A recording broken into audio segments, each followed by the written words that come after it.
GMR గారు ఆనాడు Hyderabad airport కట్టాలని ఆయన అనుకున్నారు. అంటే ఉమ్మడి ఆంధ్ర రాష్ట్రానికి నేను సేవ చేయాలనుకున్న వ్యక్తి. కానీ ఆనాడు గౌరవ ముఖ్యమంత్రి చంద్రబాబు నాయుడు గారు కొంచెం సందేహం ఉండేది. మీరు ఎయిర్పోర్ట్ కట్టగలుగుతారా, మీకు అనుభవం ఉందా, ఇంత పెద్ద project, strategically most important project for Hyderabad మీ చేతుల్లో పెట్టాలనుకున్నా కొంచెం ఇబ్బందికరమైన పరిస్థితి. నాకు అది నేను ఇంకా కన్విన్స్ అవ్వలేదు, వెళ్ళి పనిచేసి నన్ను కన్విన్స్ చేయండి అని అడిగారు. ఇది ఎప్పుడు టెండర్ గెలిచిన తర్వాత, బిడ్ గెలిచిన తర్వాత.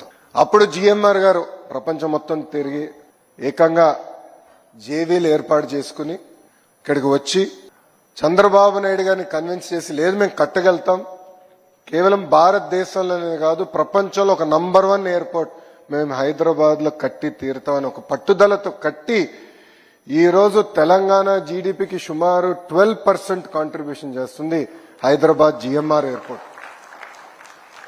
ఆనాడు చాలా మంది ఎగతాళి చేశారు, ఎయిర్పోర్ట్ కి 5,000 ఎకరాలు అవసరమా అని అడిగారు. వాళ్ళందరూ ఒకటే సమాధానం ఇస్తున్నారు. ఈరోజు వెళ్ళి చూడండి శంషాబాద్ ఎయిర్పోర్ట్ ఎలా డెవలప్ అయింది.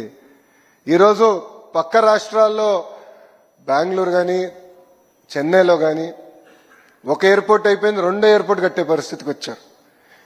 కానీ హైదరాబాద్ అదృష్టం ఏంటంటే ఆనాడు చంద్రబాబు నాయుడు గారు ఇచ్చిన విజన్ 5,000 ఎకరాలు తీసుకుని రాబోయే 100 సంవత్సరాల కెపాసిటీ కూడా శంషాబాద్ లోనే కట్టే విధంగా ఆనాడు ఒక విజన్ తో చంద్రబాబు నాయుడు గారు ముందరికెళ్లారు.